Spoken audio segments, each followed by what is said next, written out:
Alright, great day again to our team in Supreme Wealth Alliance. This is your upline Jeff again. And right now, I'd like to explain to you or show you matrix scenarios.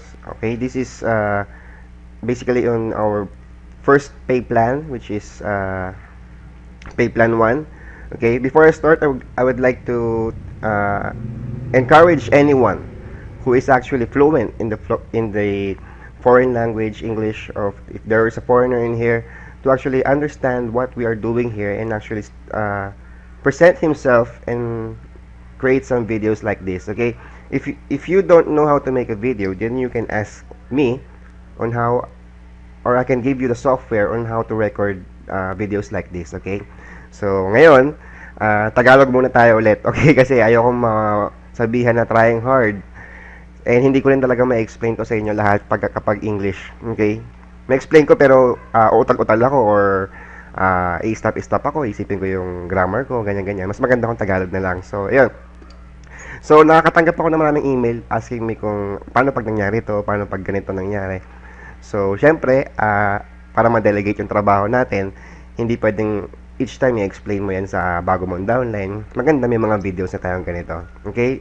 This is for our matrix pay plan number 1. And ini-encourage ko rin lahat ng kasali na to actually plan their game plan.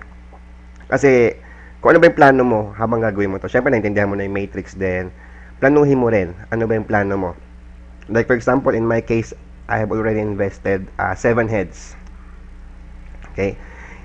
Medyo mahal siya, pero actually, if you trust your potential, if you believe that you can actually perform good in this business, why settle for a little?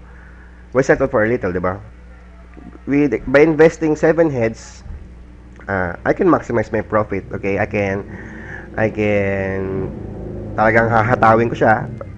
So, talagang in the future, I can create big income, di ba?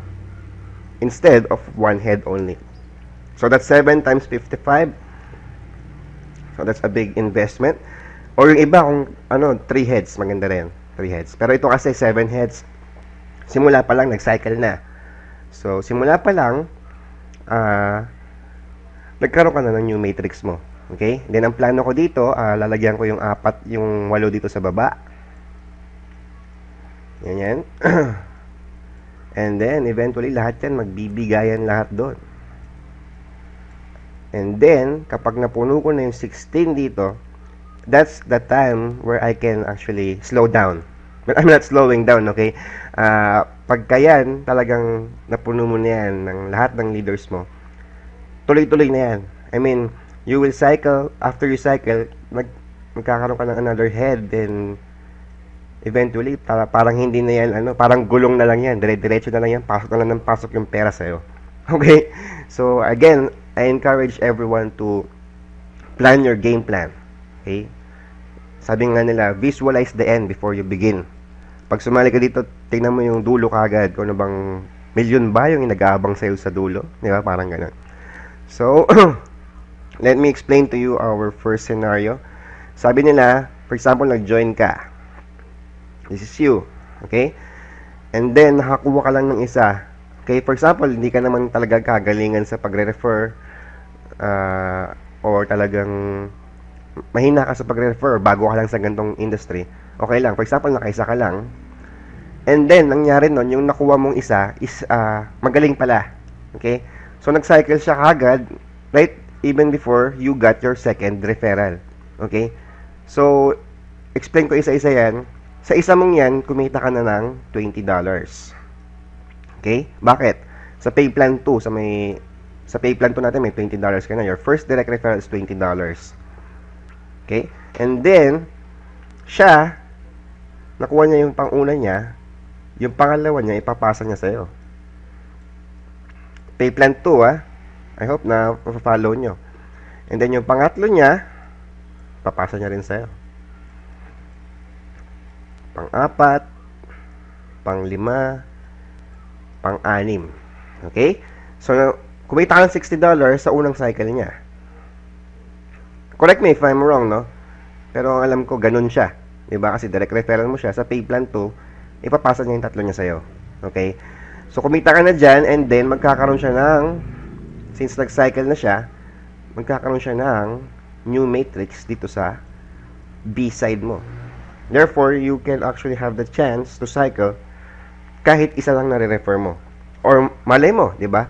Kaya yung iba nagsa-cycle dito kasi nga, yung isa nila na-spill over sa kanila ng upline nila. So, you can actually earn here kahit wala kang ginagawa. Okay? Sinasabi ko lang yan, pero syempre, mas maganda kung may gagawin ka. Okay? And pag tatamad-tamad yung upline mo, talagang walang mangyayari. Pero kung nasa ilalim ka, for example, sa mga situation natin ngayon, nasa pinakatuktok tayo, imposible hindi ka malagyan eh. Kasi talagang malalagyan at malalagyan ka kasi walang ibang paglalagyan. Kasi nga, ang liit pa lang ng ating pinaka-diagram overall. Lahat tayo. So, talagang malalagyan ka dyan. So, again, sa mga pending, suggest talaga, pumusisyon na kayo habang maaga pa. Huwag nyo na isipin muna kung anong gagawin nyo. Kasi habang pinapatagal nyo yan, mas lalong lumalaki. At mas lalo kayong lumalalim. Okay? So, yun. So, for example, talagang nag-out of town ka, kaya hindi ka nakakapagtrabaho. Nakapag-cycle siya bago ka maman din, ano. So, sabi nila, saan mapupunta ngayon yung new matrix ko at yung new matrix niya? Okay? So, as you can see, right before mag-cycle ito, second matrix nito, nag-cycle ka na. Diba? Hindi mo napansin, nag-cycle ka na. So, magkakaroon ka na ulit ng another matrix mo. Okay? Magkakaroon ka ng matrix mo right before mag-cycle siya. Okay? So, pag nag-cycle siya,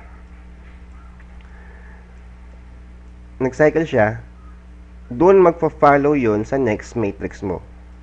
Okay? So, there's no way na mauunahan ka ng downline mo kasi because he's following you and lagi siyang sumusunod sa'yo. Hindi siya pwedeng pumunta sa kabilang cross line. Okay? May limitation din tayo doon. So, yun. Yung ginawa niya, nag-cycle ka dyan, meron ka ng $70. Okay?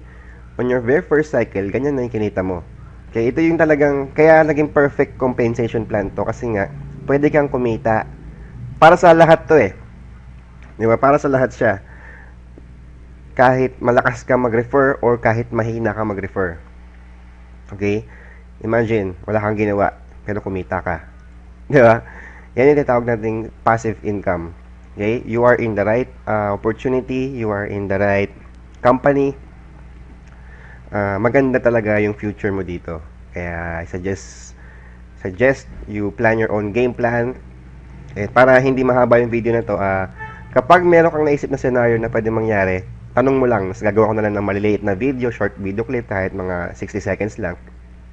Kasi hindi ako marunong mag-conduct ng webinar eh. Si partner Kiko, yung number 1 natin, siguro magko-conduct na lang siya ng webinar, and then you can ask your questions regarding scenarios, and then sasagutin na lang namin. Okay? Or gagawa na lang namin ng video. Or live na rin kami magdo-drawing sa webinar na yun. Okay? So yan, ganda niya, no? So again, if you have questions, just don't hesitate to ask. Kasi guys, sabi ko nga sa inyo, if we do this, don't act as a team player. Kasi wala namang ibang sasagot ng tanong ng mga bagong dating, kundi tayo. Okay?